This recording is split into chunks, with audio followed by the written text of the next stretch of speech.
Welcome to the Incred podcast. Hello, everyone, and welcome to yet another episode of the Incred podcast. The topic that we will be discussing today is something that's on everyone's minds. We will be talking about COVID in children and how parents can cope with it. Joining us today for this discussion is Dr. Barnali Bhattacharya, who is a consultant pediatrician and pediatric asthma at Children's Clinic Pune. She's been a core member on multiple health issue directives of Indian Academy of Pediatrics pertaining to lung diseases in children and also effects of air pollution on child health. She has also briefly served in the Indian Army. So please join me in welcoming Dr. Barnali. Hello, Barnali. Welcome to the Intred podcast. We are very happy that you've given us time today for this podcast. So welcome to our podcast. Thank you so much, Bhavna, for inviting me for this interesting session, and I'm grateful. Barnali, would you like to introduce yourself to our audience? Okay, I am a consultant pediatrician, and with my special interest being in pediatric pulmonology, and I would say that the heart of my practice is the lungs of my children, and gifting back a near normal life to asthmatics who come to our clinic. It's kind of the goal of my life. That's amazing. That's amazing to know. So coming to our podcast, it's a very relevant topic as everyone is talking about it. Sure. So let us first address the elephant in the room that everyone's worried about. There is word about the third wave being around the corner, and many people believe that children specifically will be primarily targeted in this third wave. So do you agree with that? Bhavna, let's say everyone's talking about the third wave. I think that is the right thing to talk about because preparedness is good. Because if this, the COVID virus, COVID-19 pandemic is kind of some way like the Spanish flu, and there also we had multiple waves, 1, 2, 3, 4, 5. But the second wave was a huge wave, which this pandemic was to globally. And the first and the third wave put together was like the second wave. So should we be concerned that will there be a third wave? Yes. But to say that the third wave is a child wave is hypothesis. And like many hypotheses, it could be a little bit hyped. I will tell you why.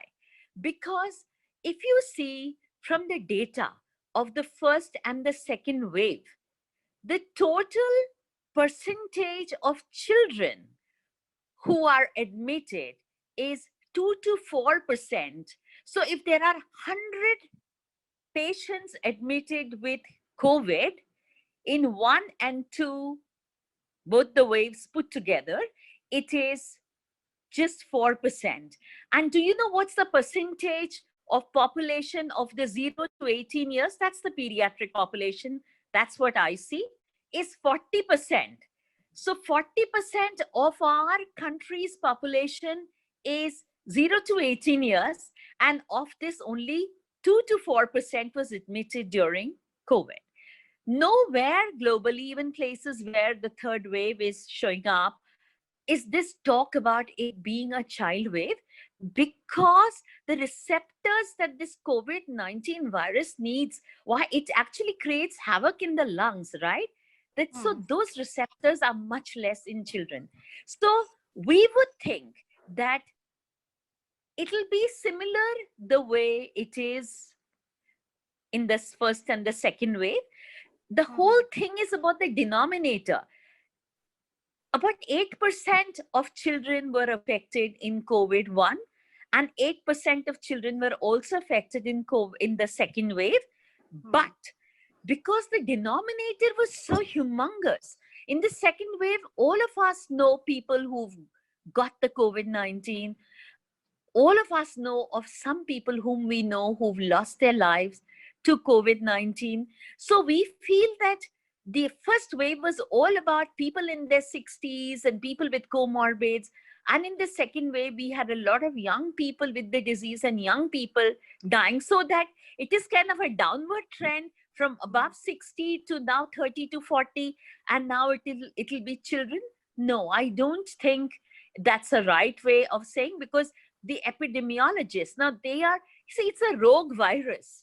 It's such a rogue virus that two people who are, say, 36 and they have no comorbid, including they are not obese and they are fit, but two of them are behaving in two totally different way.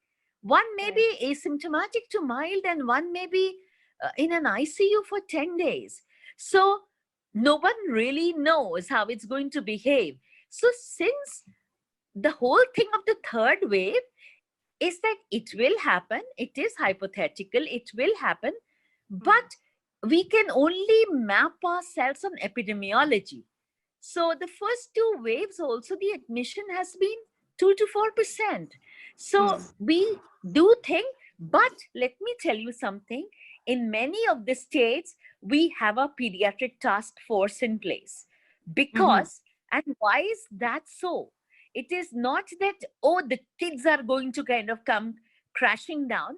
It is this, that when you admit an adult in a COVID unit, you just have the adult admitted. But if you have a 2-year-old admitted, and so one nurse is looking after maybe 6-7 people, right? But if a COVID-19 3-year-old gets admitted, then we have issues. Which parent gets admitted? It has to be one nurse with that child, because, you know, kids will not keep their oxygen in place. Kids are not going to keep their monitors in place. You know, their IV line can get blocked. So you need somebody skilled to be putting it there. There are not as many pediatric intensivists as there are adult intensivists. But so pediatric task forces, so Maharashtra has pediatric task force, which is in place. I hear Uttar Pradesh has a pediatric task force in place. Delhi is coming up with their task force, Karnataka. So there is preparedness. This thing is like, there is no war. Crossing your fingers, because I come from an armed forces background. But there is always a preparedness, right? In the line of control. So there is preparedness, because children are more vulnerable. A critically ill child is that much more difficult to manage than an adult critically ill person. But I would tell all of you that please do not think that. So why do people say that? They say, if all the adults are vaccinated, then the virus has to grab somebody. So they'll grab the kids, they'll attack the kids. It's a very oversimplified explanation. Why are we telling everybody, please get vaccinated, please get vaccinated? Because if everybody gets vaccinated, the adults, how will the kids get it? The kids are at home. It's the dad who's going out to work. He has to keep all the COVID or the mom is going out COVID appropriate behavior. I mean, whether she's going to work or she's going to the supermarket or she's entertaining friends. And when I say she, it applies to both, because now both parents are doing everything, you know, similarly. So it is, if all the adults are vaccinated, if all the adults have COVID appropriate etiquette and behavior, how will the kids get it? That's great, and it's quite reassuring to know about this. So moving on to my next question, since you mentioned that it's a rogue virus and the symptoms are different, what about the manifestation in kids? Are the symptoms milder? Are they more likely to be asymptomatic? What have you observed in your experience? So see, in the second wave, I saw a lot of children with COVID. Now, to see, as far as the symptomatology of COVID-19 goes, it is classified into 3 groups by the symptoms that they present with. So it is mild, moderate, and severe. And in children, 90 to 95% are mild. mild, stroke, like you used a very appropriate word, asymptomatic. So people don't even know that this kid has got it. In the second wave, why does the denominator of kids also show more?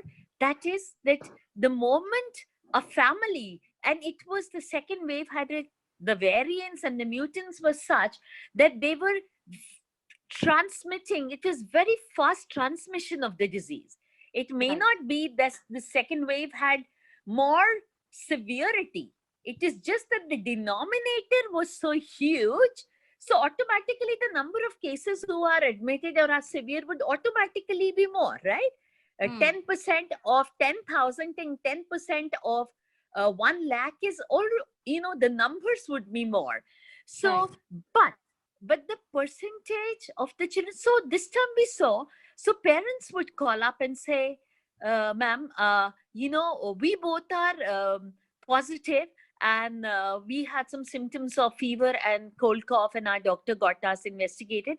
Our children were also investigated and they are RT-PCR positive, but they have no symptoms.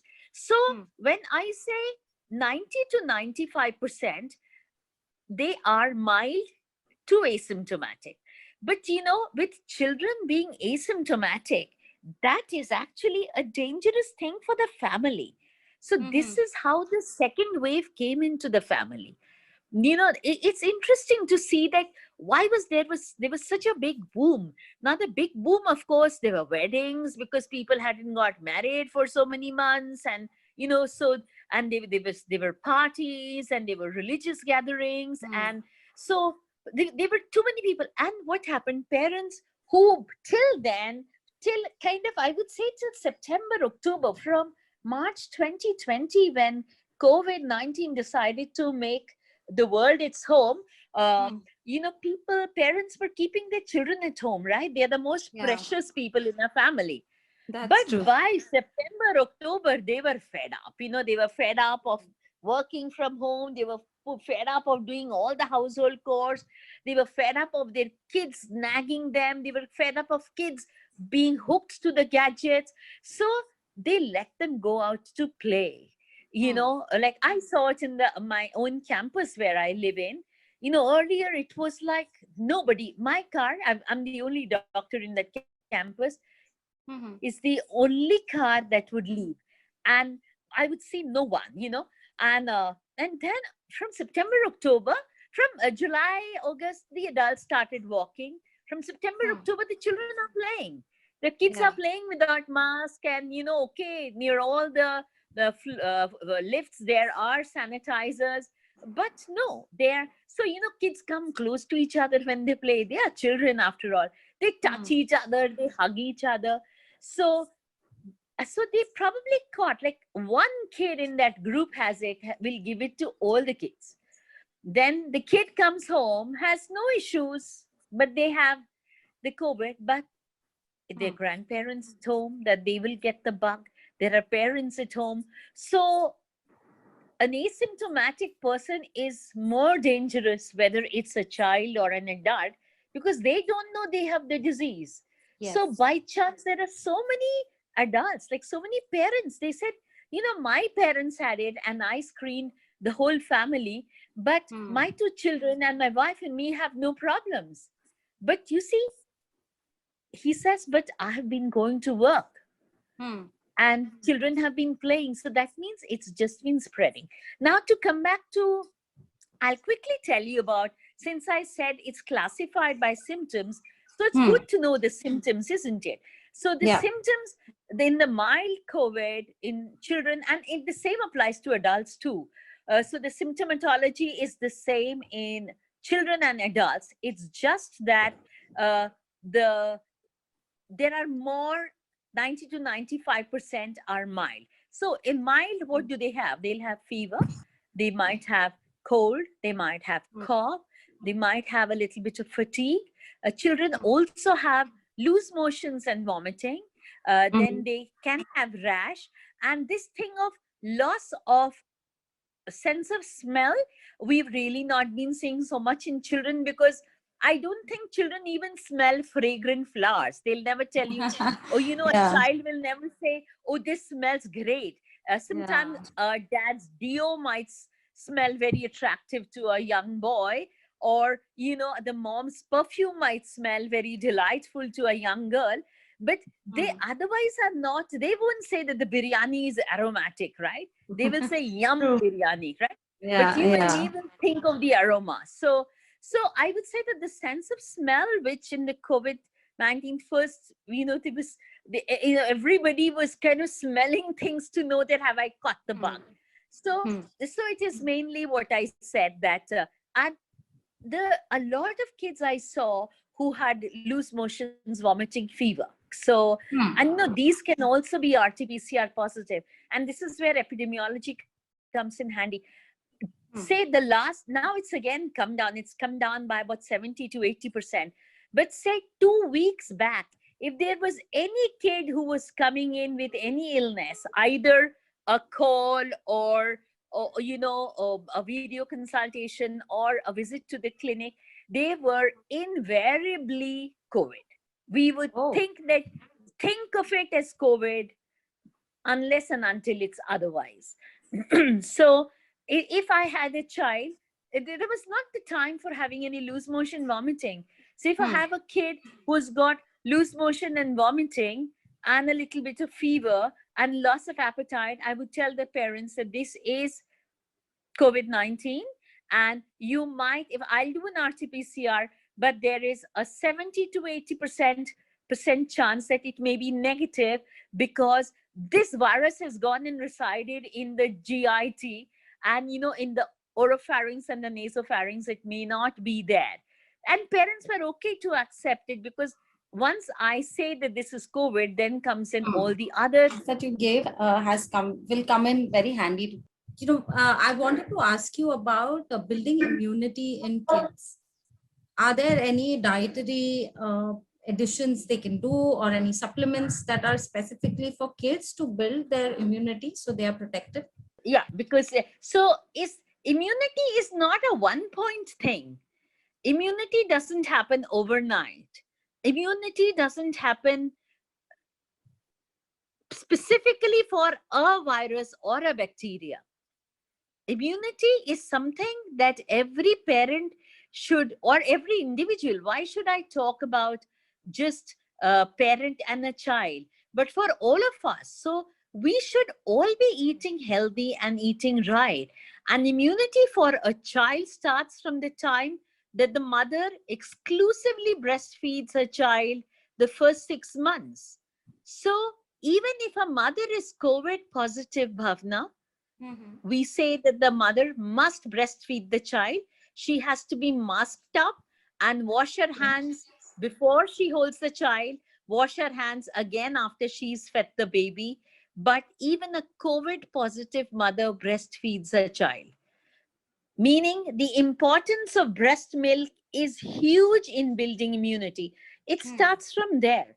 And then immunity is a balanced diet. So now you see a lot of supplements that we all are given is zinc, vitamin C, vitamin D. Now, will they do harm if they're given and not needed? Not zinc. If you give too much, a child can have gastritis. Vitamin C is water soluble. If a person doesn't need it, it anyway comes out of the urine. Vitamin D, one has to be very, very careful, because it's a vitamin which can have hypervitaminosis. Your doctor may write 1 sachet per week and thereafter 1 sachet a month. And you might think, oh, why is he saying once a week? Let me give it daily. My child will have more immunity. You might land up doing great harm to the child by doing so. So follow instructions very studiously, because when I write 1 per week for 4 weeks, I underline it, and I double underline the 4 weeks. And then I say thereafter it's once a month. So there are, and why do pediatricians and why do doctors give it? Because when a person is ill, they feel some medicine. Now, when we were talking about monitoring, we actually get them to monitor their temperature, their saturation, their level of activity, alertness, and respiratory rate. So when we are telling them, temperature, we said the only drug that you actually need is paracetamol. As Okay. far as all these immunity building drugs and all, why? Because a patient is a kuch to, so something for the thing. So that is why all these, are there studies done that zinc specifically helps for COVID-19? No, but zinc helps in infection. Does vitamin C specifically help for COVID-19? No, but it helps in respiratory tract infection, and same with vitamin D. So but none of the food or none of these plants that are selling is specifically to build your COVID-19 immunity. You must have protein, you must have carbohydrate, you must have fats, you must have minerals, vitamins, trace elements in your diet on a daily basis. Immunity doesn't come, you cannot build up your immunity because the pandemic is on. You have to continue keeping your immunity built up even when the pandemic has left us, maybe after a year. So remember, my message would be that immunity has suddenly become the big word, immune response.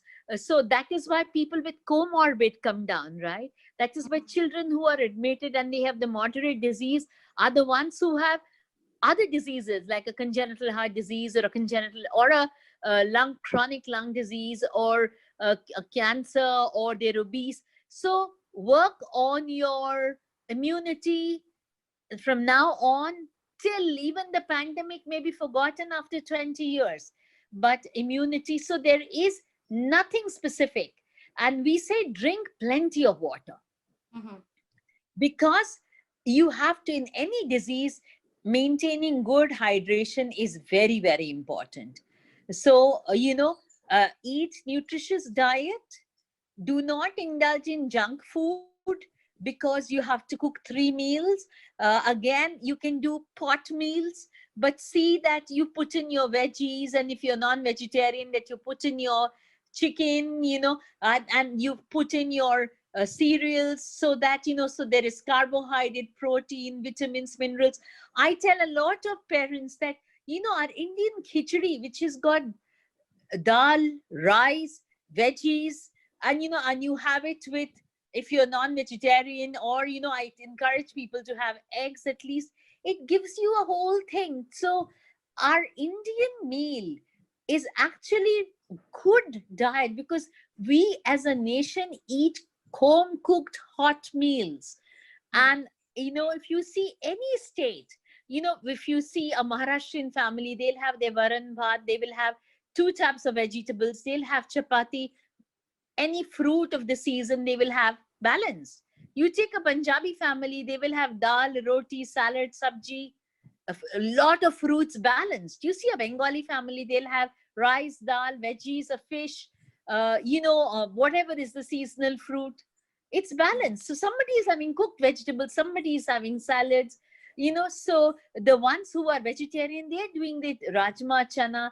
It is, we are basically, so do not fall into this hype of products that are selling this probiotic will build your immunity. No, nothing. Eat a balanced, good diet and keep your immunity up well decades beyond this pandemic is forgotten. Right. And start by breastfeeding your children. A message to all the moms there: if you're not married, planning to marry, have a child, remember, first 6 months, what I need to, you've built up that child's immunity forever. Perfect. Perfect. Great, Barnali. I think it's been an amazing session. Thank you so much Thank for you. giving us your time. Thank you for Um, having me, Bhavna. I hope it was helpful, and I hope it's helpful, and you can give me feedback so that I know that if there is people, that there is more that people want to know, and the thing would be, please do not panic.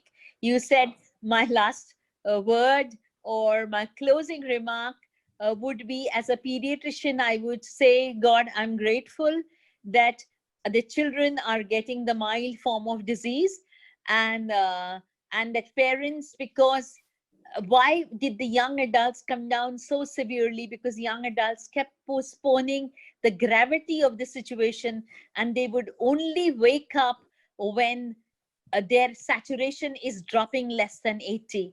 But this will never happen to a child because parents monitor their children so very closely. If you monitor your child closely, you're not going to reach any catastrophe.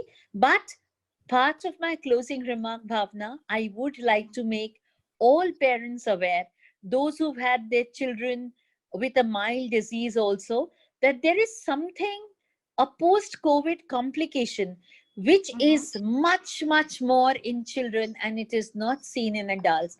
And that is the multisystemic inflammatory syndrome of children. So it is written MIS, a little gap, and C. Now, this happens 2 weeks to a month to 2 months post-COVID.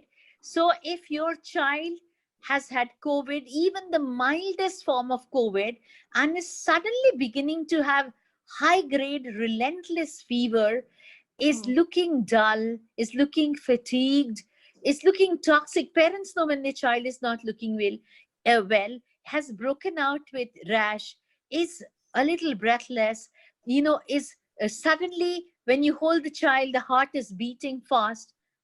Please reach out to your doctor. Most of your pediatricians would already guide you about it, but there may be many children who may have got asymptomatic COVID and people are not even aware of it.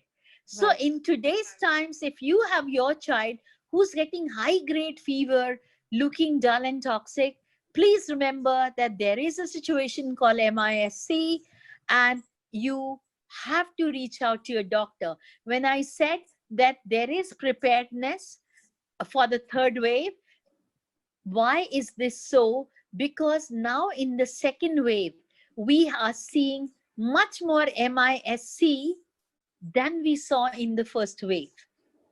Maybe why again? Herein comes the denominator. Like in the first wave, if I just saw 10 COVIDs, because the asymptomatics went undetected, right?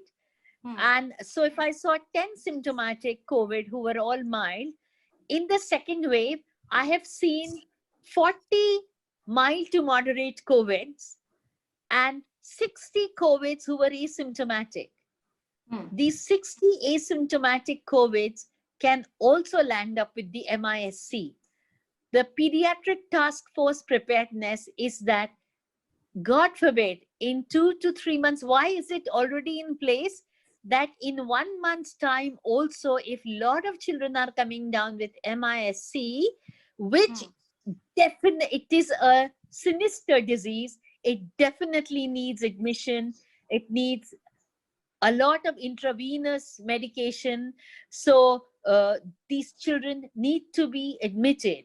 I know 2 kids very close who had one had MISC this thing and in the second wave too. So it is good to know about this MISC so that 1 year down the line, if your kid comes down with high grade fever and there is a little bit of rash, relentless fever, not coming down with paracetamol, please get in touch with your pediatrician.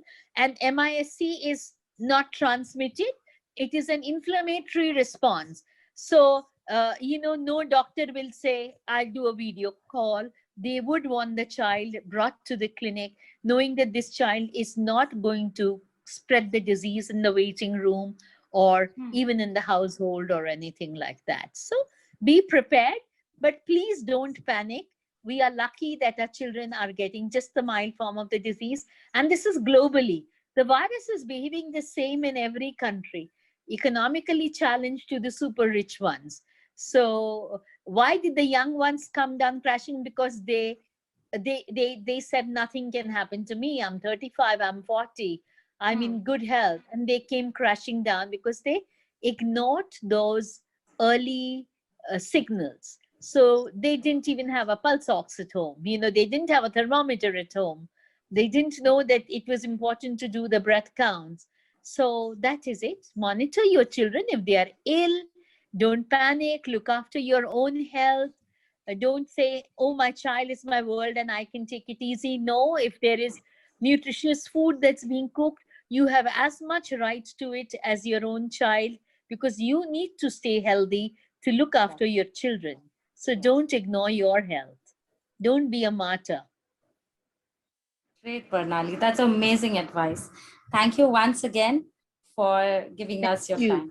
Thanks. Yeah, I enjoyed sharing whatever little I know because, the two waves we saw a lot and we've done a lot of talks for pediatricians. So now we know, what is important to share with the public. Yes, yes. Thank you. And this really helps. I'm sure many parents will find this very helpful. I Thanks, hope Bernali. so. Thank you. Thank you very much. Bye.